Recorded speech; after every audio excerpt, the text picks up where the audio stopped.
So you're looking at the upcoming weekend. I think it's important to look at the rules first. What are the pitching restrictions and guidelines? Take a look at your schedule.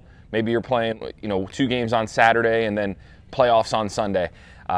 You have to get to the playoffs first. And I think that's one mistake too many coaches make too often is they try to save their best arms for that championship. But if you don't get there and you leave that guy on the shelf, it can be frustrating. So take a look at your schedule, take a look at your game times. Be sure to look at the pitching restrictions. Now, that being said, I wouldn't throw a kid out there. If there are no rules, I definitely would not have a kid throw on back-to-back days. Sometimes there'll be a rule, if it's 25 pitches or less, they can come back the next day. But we as coaches have to understand that 25 pitches might not seem like a lot, but when you add the 15 to 20 pitches they threw in the warm-up, right now we're at 40, 45 pitches. Then you add up our regular throwing program before the game. Then you add up the kid playing shortstop for a couple innings before he goes into pitch. That's a lot of throws that player is making. So just be aware of how many throws they're making in pregame, in between games, in their warm-up session.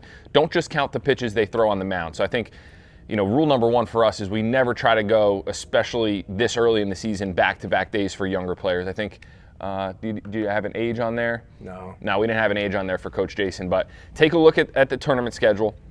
I always try to take a look at who we're playing, just to kind of get a feel for, all right, this is going to be, a tough competitor, or we should beat this team if we play well. Maybe I can save so-and-so for tomorrow.